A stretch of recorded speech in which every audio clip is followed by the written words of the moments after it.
إن أعجبك الفيديو لا تنسى الإعجاب والاشتراك في القناة.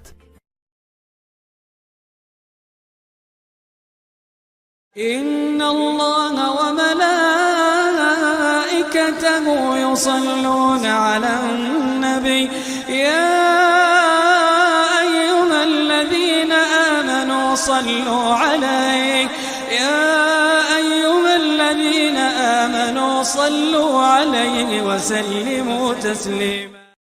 Men are allowed to marry for 4 women. And the second one is, how can you prove that Jesus was not crucified? Brother, there's two questions. Brother, are you a Christian? I am. Brother, there's two questions. That why does Islam permit a man to have up to 4 wives? Why does Islam permit a man to have more than 1 wife?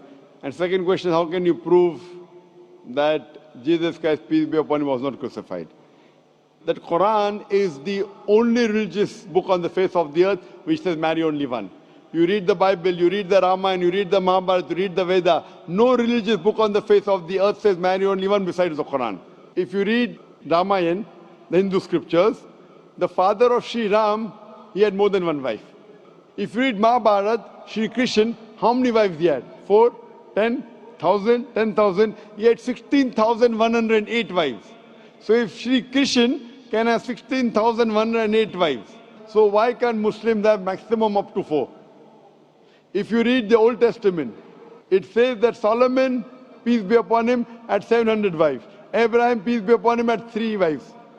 So Old Testament tells you can marry as many wives as you want. Same as the New Testament says that you should follow Old Testament. So in Hinduism, in Christianity, in Judaism, you can marry as many as you want. It is later on that the church put a restriction that Christians should marry only one.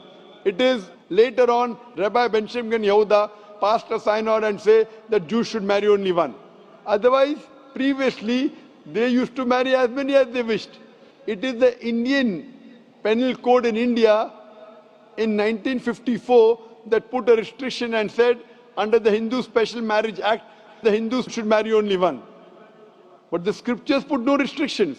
Let's analyze what does the Quran say. Quran says in Surah Nisa chapter 4 verse number 3, marry women of your choice in 2s, 3s or 4s, but if you can't do justice, marry only one. This statement, if you can't do justice, marry only one, is only given in the Quran and no other religious scriptures.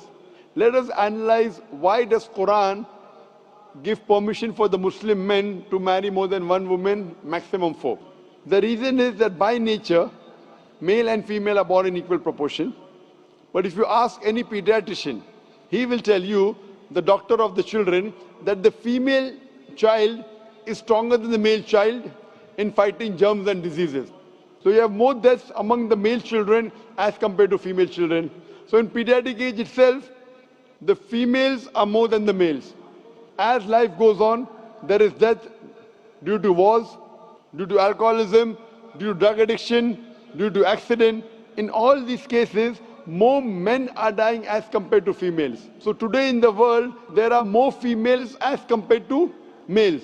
In few countries, like India and China, the female population is less than the male population because of female feticide and female infanticide.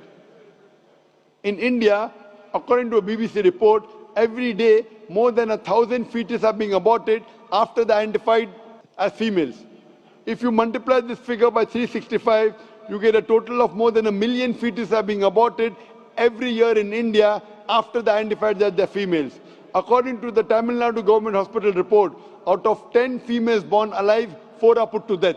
If you stop this evil practice of female feticide and female infanticide in India, even in India, the female population will become more than the male population.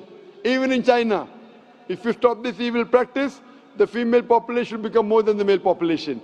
Today, if you analyze, in USA alone, there are 4.7 million females more than males.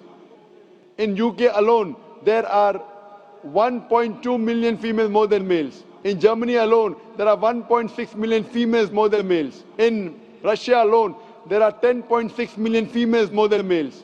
And God alone knows that how many females are more than males throughout the world.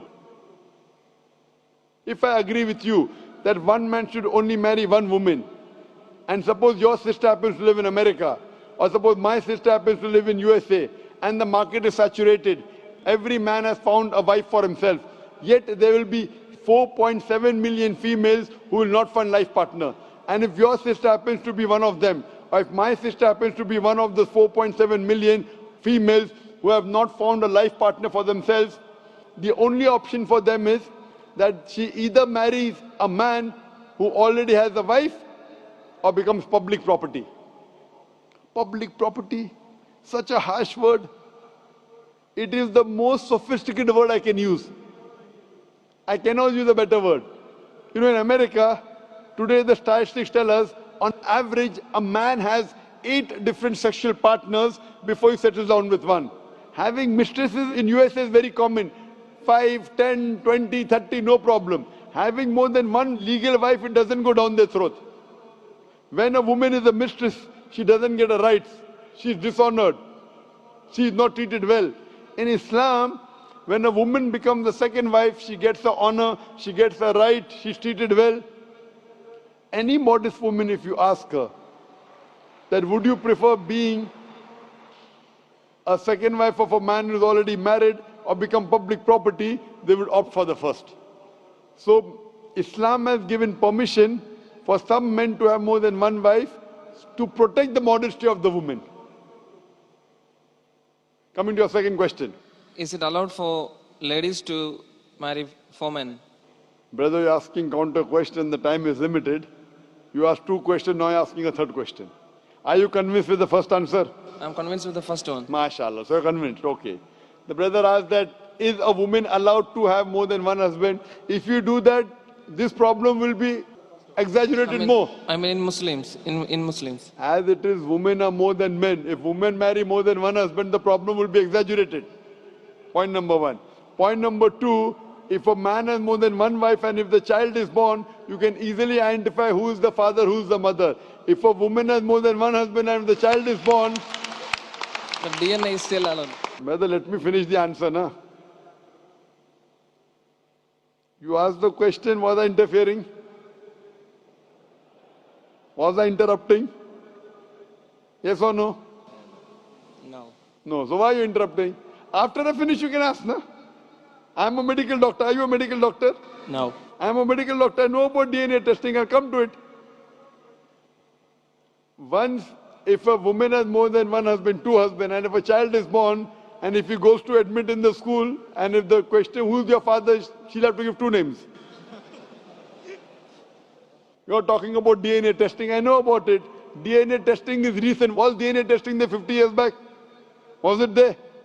No. It's a new recent discovery, yet it's not 100%. Even if I agree it's 100%, it is now, it wasn't there before. Islam is there since time immemorial. And this is not the only reason. Even if I agree tomorrow it becomes 100% perfect, this is not the only reason.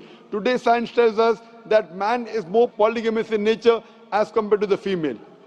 Today science tells us that during menstrual cycle, the female undergoes certain psychological changes. It's not possible for her to do the role of multiple wives.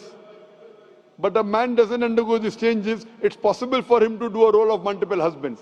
Today science tells us that if a man has multiple sexual partners and all are faithful, there is no problem. But if a female has multiple sexual partners and all are faithful, there are chances of sexually transmitted diseases to emerge. And that disease will go back to the male partner. So medically, it is not acceptable that a female has multiple partners, but medically and scientifically, it's acceptable that a male can have multiple partners.